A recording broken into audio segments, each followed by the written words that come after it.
Welcome back. With us over the phone, live over the phone, is His Excellency Ambassador Hussien Hareedy, former Assistant Foreign Minister. Good evening, Ambassador Hareedy. Good evening, madam. How are you doing, sir? First of all, still talking about the aggressive airstrikes that are daily, continuously being grading the Gaza citizens in Gaza and almost all of the area there, and also at the same time entering almost a full year now.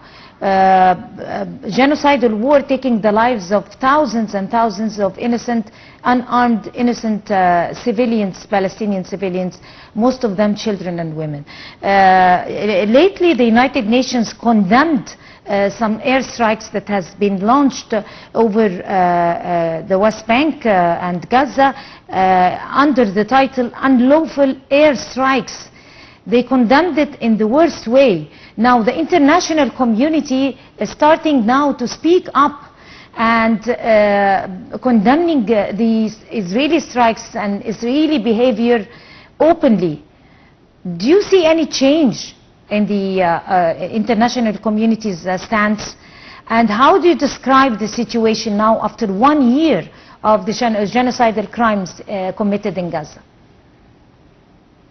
First of all, what we have been witnessing in the Middle East for the last 12 months is unprecedented since the establishment of the Jewish state Israel back in 1948. All the wars between Israel and the Arab countries on the one hand, and Israel and the Arab and Islamic resistance movements didn't last more than 55 days. And this war on all fronts that Israel has launched against Gaza, against the West Bank, southern Lebanon, the Houthis in Yemen, Syria, Iraq, and Iran, really has lasted more than that. And it's a game changer, or that's at least what the Israelis are looking for. And as the Israeli Prime Minister said a couple of days ago, the map of the Middle East will be changed after his war, multi-front war, would be over. When should we expect this war or these wars to come to an end? My take on it, not before the American presidential elections and the swearing in of the new American president, whether it would be Ms. Kamala Harris or the former American President Donald Trump. Speaking of former President Donald Trump, in North Carolina, in campaigning, he said that Israel ought to attack Iranian nuclear installations. So if the next American president would be Mr. Trump, I doubt very much if the Middle East would see in the foreseeable future or would see going back to normalcy. And by normalcy, I'm referring to the pre-October 7, 2020 situation in the Middle East. If Ms. Kamala Harris would be elected president, maybe there would be a minor change, at least tactically. Of course, on many occasions, Ms. Harris has spoken about her unwavering support for Israel's security and defended the principle that Israel had the right to defend itself. She has had some positive comments on the suffering of the Palestinians, something that has been lacking in almost all the statements by President Biden. But anyhow, we are, if I may quote a favorite American expression by the Biden administration, the Middle East is at an inflection point.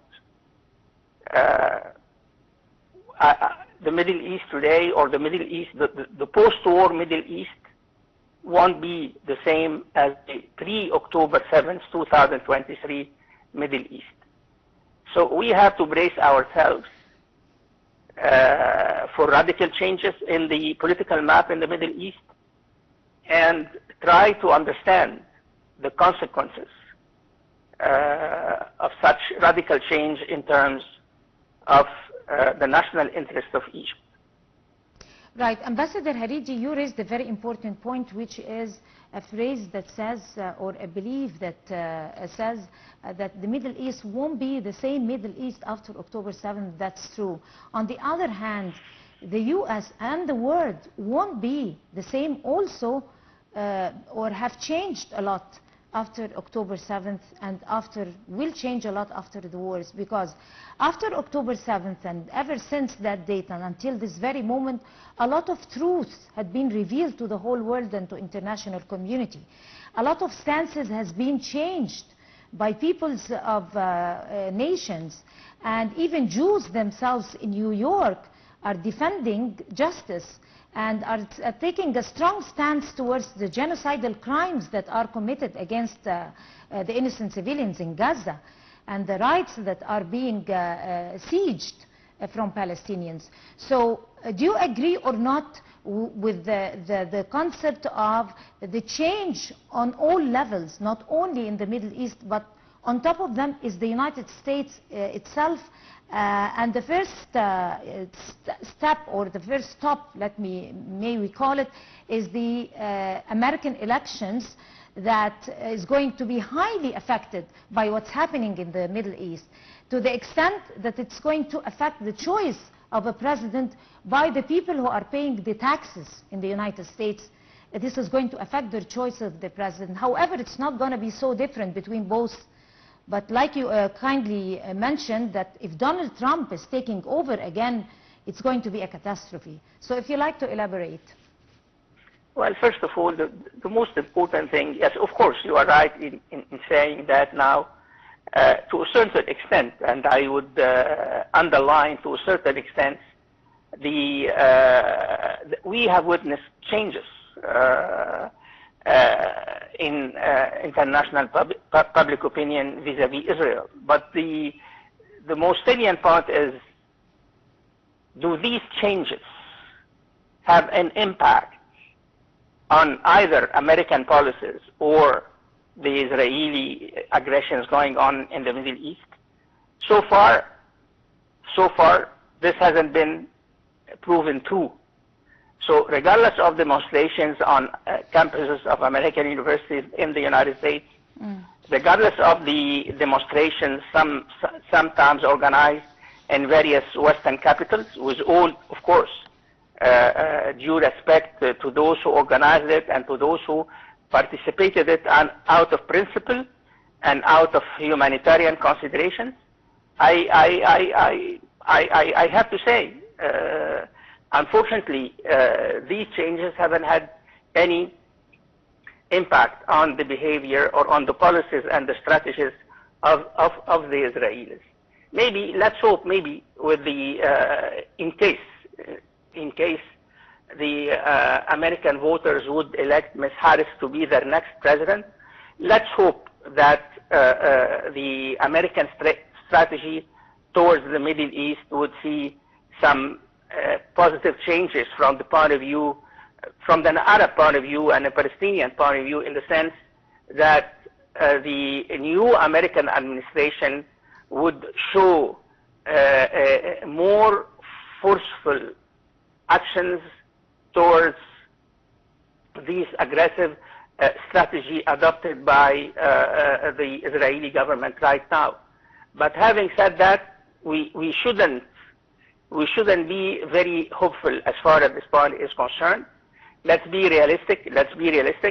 Our expectations should not be sky high.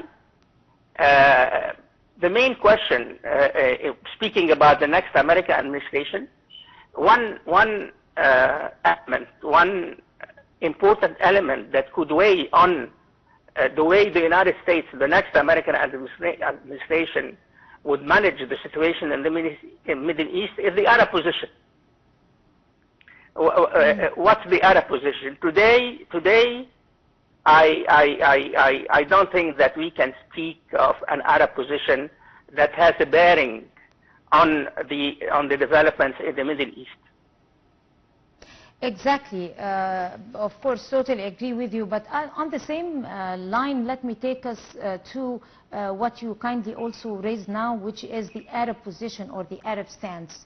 As we see, or as we believe now, as we are witnessing fourth generation wars, and we are witnessing digitalization of almost every facet of our lives, and I mean the whole world have changed than 10 years or 20 years before. So talking about the Arab stance, we believe now that one of the strongest and the harshest types of pressure is the economic pressure.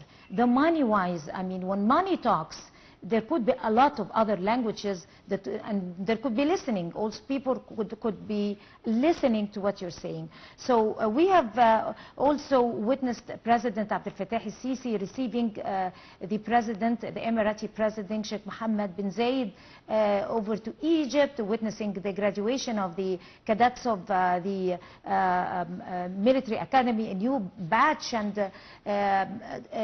like a spirit of solidarity, and also attending the launch of a huge mega project development property, Ras Al Hikma, which could be translated into an economic partnership between two Arab countries. Other Arab countries could also join. It is expected to happen so. So do you think that the Arabs are speaking a new language of pressure over the world and over the United States, that maybe this time the Western world could take heed and listen to us? I doubt it very much, ma'am. You still doubt it? Yes, ma'am. So with Hezbollah getting into the scene and striking also some parts of Lebanon, and Iran getting into the scene, how do you expect the coming months to unfold? Well, as far as Iran is concerned, we are expecting an Israeli retaliation in Iran. No one knows right now what are the targets that will be chosen by the Israelis, but the world is waiting, is expecting such strike. How far this strike would go? Would this strike elicit a response from Iran, as the Iranians have said a few days ago? That remains to be seen. As far as the American administration is concerned, and based on the latest statements by President Biden, I guess the Americans are trying to control, between commas, the Israeli reaction to the launch of Iranian missiles against Israel early this week. So let's wait and see, madam. But the situation in the Middle East is very risky. It's very explosive, and I don't think that it would we would see a de-escalation before American elections, madam. Okay, another important question that unfolds itself also, which is, if what's happening is not going to change the heart or the mind of the United States or some Western countries or international community, which is already somehow changing, but do you think that it is not going to change the political situation or the political scene inside Israel itself, especially on a cabinet like the cabinet of the Israeli foreign minister? Is it, do you think that is it going to bring this cabinet down? This is maybe the last era for Benjamin Netanyahu to rule? Sorry to say that, madam. According to the latest polls in Israel, Mr. Netanyahu is riding high in the polls. There is no leader in the opposition that could win any possible elections. And elections in Israel are due 2 years from now. And so far, and after the success of the Israeli military and the Israeli intelligence services that they have scored lately in the last 3 weeks in Lebanon, I don't see any possibility for calling for early for snap elections in Israel.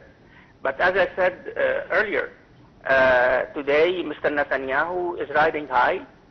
Of course, this hasn't solved the basic strategic questions facing Israel, let alone the fate of the Israeli hostages in Gaza.